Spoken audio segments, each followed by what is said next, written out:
uno munsi inama nshingamateka na nkenguzamateka yatunganije igikorwa bakoranye na UNICEF, igikorwa cyo gukangurira ubwenge, novuga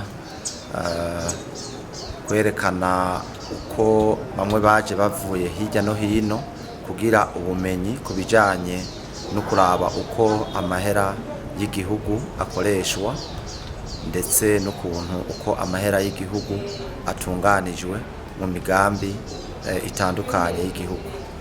Musanzwe mubizi yuko mu gihugu cy'u Burundi cacu turiko turashira mu ngiro umugambi w'igihugu mukuru w'iterambere, ico bita mu Gifaransa Plan National de Développement du Burundi, nayo iheza igashirwa mu ngiro n'amahera leta itora ku mwaka.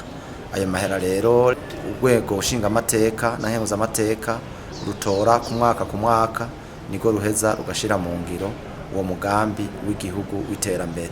Nukuraba rero neza yuko mbega ayo mahera dutora abayagiye mu bisata nyakuri, mu bisata vyo bijanye n'uwo mugambi w'iterambere w'igihugu.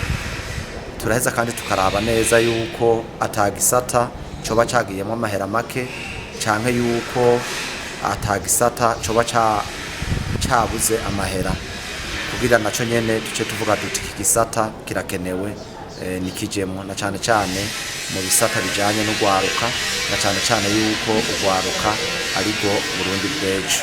Nivyo rero tuje ngaha kwiga nk'abashingamateka n'abakenguzamateka bari mu mugwi w'amaho ujejwe ivy'ubutunzi ndetse no gutunganya imigambi ya leta mu nama nshingamateka na nkenguzamateka.